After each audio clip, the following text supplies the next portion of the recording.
A ver, lo primero que quiero decir es que el canon de Pachelbel es mentira.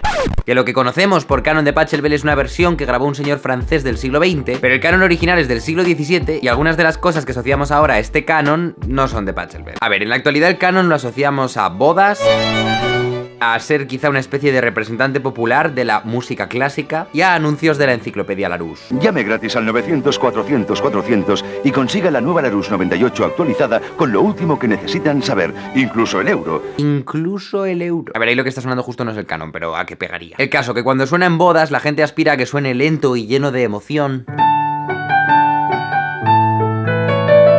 Pero es posible que Pachelbel lo compusiera para que sonara más como esta grabación de 1940 de Arthur Fiedler.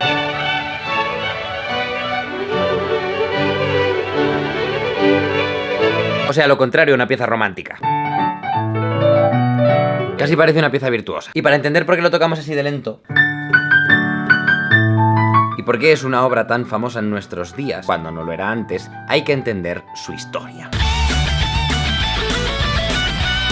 El canon de Pachelbel, para empezar, no era el canon de Pachelbel, era un canon de Pachelbel, el de Re mayor, que era una obra mayormente olvidada por la historia y de la que ahora mismo nos queda un manuscrito del siglo XIX y da gracias. O sea, por poco se pierde en el olvido, igual que se perdió la mayoría del repertorio de cámara de Pachelbel, pero resulta que al señor Gustav Beckmann le dio por escribir un artículo titulado Johann Pachelbel como compositor de música de cámara. El caso es que en ese artículo le dio por publicar por primera vez el canon de Pachelbel, por coger los manuscritos y transcribirlos y editarlos, y entonces no ocurrió absolutamente nada. Algunas personas lo grabaron a toda velocidad, una obra de virtuosismo contrapuntístico sin demasiado interés. Pero entonces llegó Jean-François Paillard. Le pido a mi primo que lo pronuncie para no arriesgarme. Jean-François Paillard. Paillardo. Paella. El señor Paillard. Este señor vio algo. O sea, escuchó la versión frenética y dijo: aquí hay gente llorando en bodas, hay niños siendo concebidos, bandas sonoras de películas, aquí hay tomate y lo voy a sacar. Yo he decidido imaginarme que lo que ocurrió fue que le dijo a sus alumnos que lo tocaran y les salía mal, y entonces él les dijo: pues hacedlo más lento, y no les salía, y se enfadó, y en plan muy lento. O sea, cerramos el conservatorio. Si hay que hacerlo con la negra igual a 20, lo hacemos con la negra igual a 20, y no nos vamos de aquí hasta que no lo hagáis sin fallar ni una nota. Y entonces sus alumnos empezaron: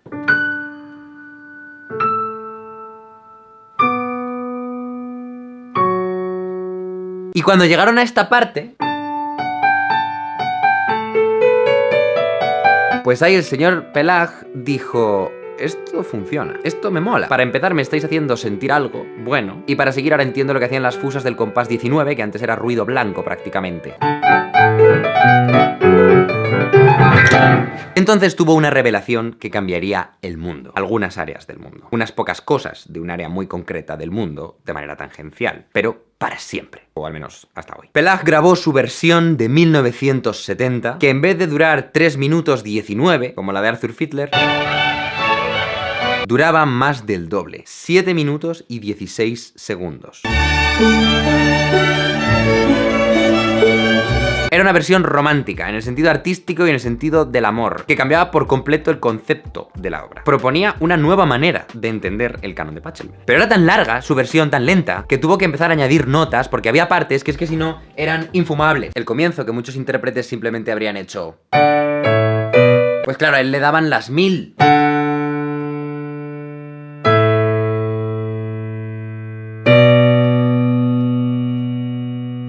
Así que añadí unos pizzicatos a semicorcheas que sonaban algo así.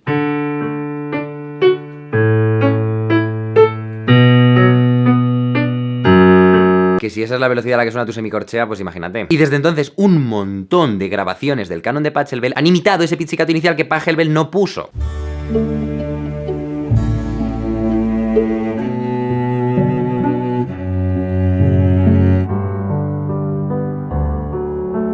Y han imitado también esta velocidad tan lenta. Paillard había creado un nuevo estándar de interpretación del canon de Pachelbel. De pronto el canon se había convertido en una especie de canción pop del siglo XXI. Es como cuando algo previo a la época de Kafka lo llamas kafkiano, aunque Kafka no existiera todavía cuando esa cosa ocurrió. Eso existía antes que Kafka, pero con Kafka es crear una nueva categoría conceptual que puedes aplicar como retroactivamente. En Pokémon lo hacen todo el rato, rollo que se inventan un nuevo tipo de Pokémon como el tipo Hada y te dicen que Clefairy siempre fue tipo Hada, lo dicen el nombre Fairy, ¿no te habías dado cuenta? Y tú, ¿what? Pues esto es lo mismo. Eso es una canción pop. Es una canción pop que tiene 12 estribillos puestos uno detrás de otro, pero compuesta en 1690. Y para demostraros esto vamos a analizarlo. Vamos a analizar el canon de Pachelbel.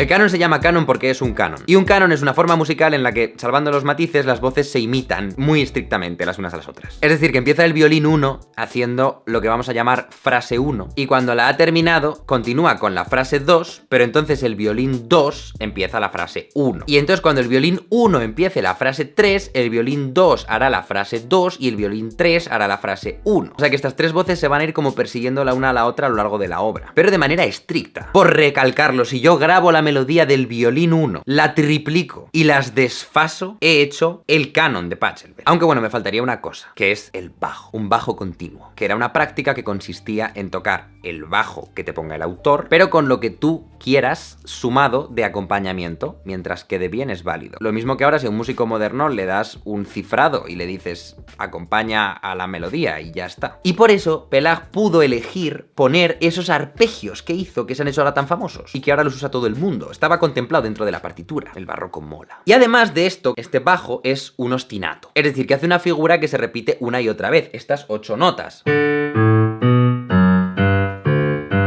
Estas 8 notas se repiten 28 veces en bucle a lo largo del canon de Pachelbel. Y claro, pues se ha convertido en un meme dentro de la música clásica. El track de haces menos que un chelista en el canon de Pachelbel. O el track de que el chelista se queda dormido cuando lo toca, etcétera, etcétera. Es un meme interno. Y bueno, pues ya está, esa es la estructura y me decís, parece una estructura sencilla y es como sí, a priori, pero no es tan sencilla. ¿Tú sabes la movida que es hacer que una melodía encaje consigo misma cuando la pones por triplicado desfasada? O sea, mirad estos compases amarillos. Aquí veis la frase amarilla las 3 veces que suena. Fijaos en que tiene que sonar bien con la frase naranja y la roja, pero también con la verde y la naranja, pero también con la azul y la verde. Y eso se aplica a todas las frases. O sea que todo compás X tiene que encajar con los compases X más 2, X más 4, X menos 2 y X menos 4. Es como una especie de versión hardcore de los dibujos esos que parece que son a la vez una vasija y una cara. La forma negativa de uno de los dibujos es la forma positiva del otro. Pero aquí en vez de 2 figuras de 2 colores, son 5 compases en paralelo todo el rato. Esto ya empieza a parecerse más a un puzzle que a una obra musical. De nuevo, el barroco mola. Pero lo que lo hace aún más interesante es que Pachelbel se pone otra restricción. Una restricción que va a sonar un poco subjetiva, pero que yo creo que está validada por los millones de personas que aman este canon con locura. Que es que se obliga a que en todo momento la melodía sea bonita, y sea carismática y pegadiza. O sea, el puzzle que os digo se puede resolver vaciando las voces de carisma. Igual que si yo hago este garabato, pues estas dos imágenes encajan, pero no mola tanto como cuando son una cara y una vasija. El mérito llega cuando consigues que encajen, pero que además tengan identidad. Pues con las voces del canon de Pachelbel pasa lo mismo. Ejemplo. Pachelbel primero explora cómo es hacer una melodía descendente en negras. La cosa más básica que puede haber.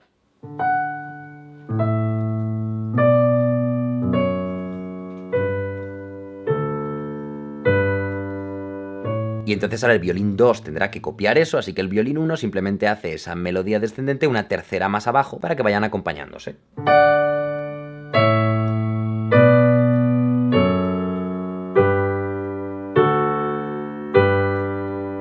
Y ahora dice Pachelbel, ¿cómo puedo hacer una melodía carismática con corcheas? Todo a corcheas. Y le queda esto.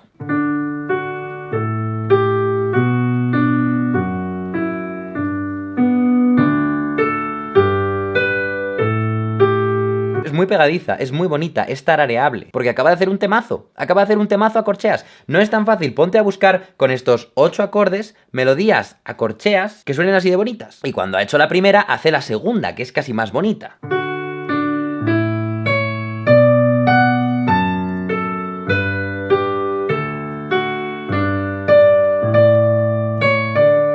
Pero es que además encaja con la primera melodía a corcheas. Y si las tocas juntas, queda esto. O sea, esto con octavas diferentes.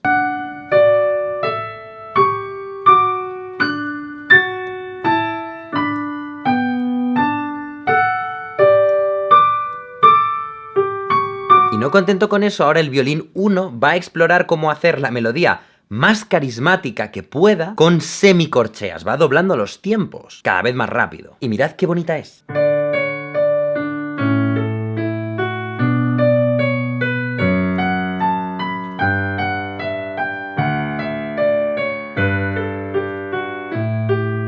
Y ahora vuelve a explorar cómo hacer otra vez otra melodía carismática con semicorcheas.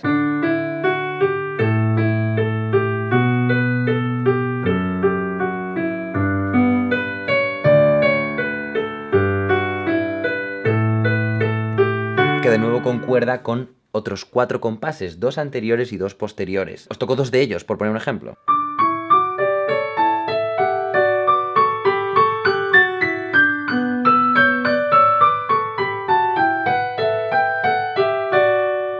Cada una de estas melodías se te queda en la cabeza, las recuerdas. De momento, Pachelbel ha ido pasando de negras a corcheas a semicorcheas y ahora va a hacer un pequeño descanso para dejar hueco, volviendo a una especie de mezcla entre corcheas y negras.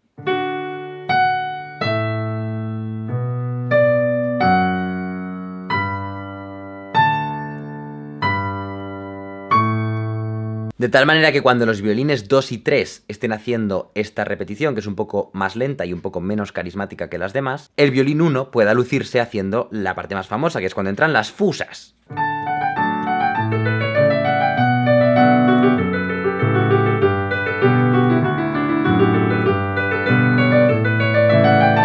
Y entonces ahora que ya he explorado todas las formas métricas, empieza a variar. ¿Qué ocurriría si hiciéramos que la voz del violín 1 empezara a hablar consigo misma, cambiando entre agudos y graves?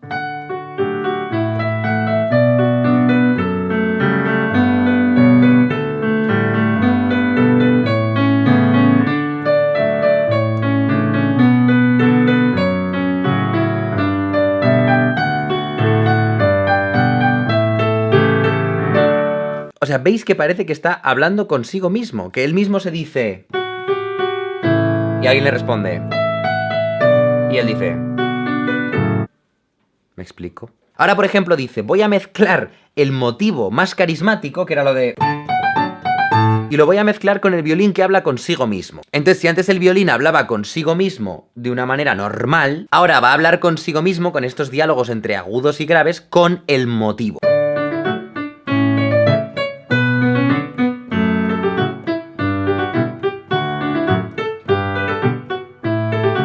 Es una pasada, es una pasada. Todo el rato todo es muy carismático y todo está muy bien engranado. Y claro, pues todo el rato son los mismos 8 acordes con escasas variaciones. No hay complejidad armónica y no es de las cosas con más complejidad contrapuntística, para nada, que hay en la época del barroco. Pero la razón por la que mucha gente valora más la complejidad armónica y contrapuntística que el carisma de las melodías es porque el carisma de las melodías no se puede parametrizar fácilmente. Y eso significa que hasta cierto punto no se puede enseñar, hasta cierto punto no se puede aprender y no te pueden poner buena nota por hacerlo bien. Pero aquí está Pachelbel llevando al máximo una dimensión que no se puede poner en números de momento, que es que las melodías son muy bonitas. Y es que todo esto que hemos analizado es todavía sin haber llegado a una de las partes más conocidas, que es cuando hace lo de...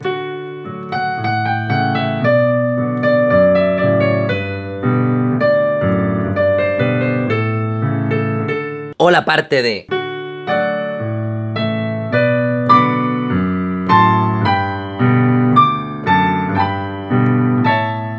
Cada una de estas es un estribillo. Y el que haya juntado una decena de melodías memorables que se pueden engranar entre sí, que cumplen la propiedad de las x, x más 2 más 4, menos 2 y menos 4, y que además lo hiciera sobre una secuencia de 8 acordes que coincide, que sigue siendo muy popular a día de hoy en el pop y en todas partes, es lo que hace que esta canción suene tan contemporánea y tan moderna. Más que luego el señor Pelag la hiciera suficientemente lenta, como para que pudiéramos apreciarla no como un ejercicio de velocidad, sino como una obra romántica. Y por esto lo ha petado en los últimos 50 años, aunque antes nadie le daba ni la hora. Y lo de que dé siempre vueltas a los mismos 8 acordes es algo que lo hace muy de música popular. Y de hecho por eso se considera que esto es una mezcla entre un canon y una chacona, que es un género de música antigua popular. Porque lo de que se repitan 4 acordes en bucle en la música popular no es una cosa reciente. Lleva siendo así desde que el mundo es mundo. Bueno, desde que la polifonía es polifonía. En fin, el caso. Que antes de irnos os voy a dejar con un consejo de cómo tocar el canon de Pachelbel, que es muy divertido. Conecta el piano a tu ordenador, ponte una claqueta como esta que estás oyendo ahora mismo y coge el sonido de tu piano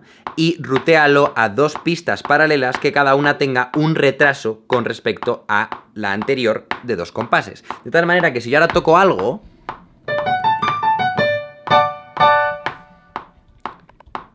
y esperamos un poco, lo oímos una vez, y si esperamos otro poco, lo oímos 3 veces. Eso es. Y así puedes tocar tú solo el canon de Pachelbel.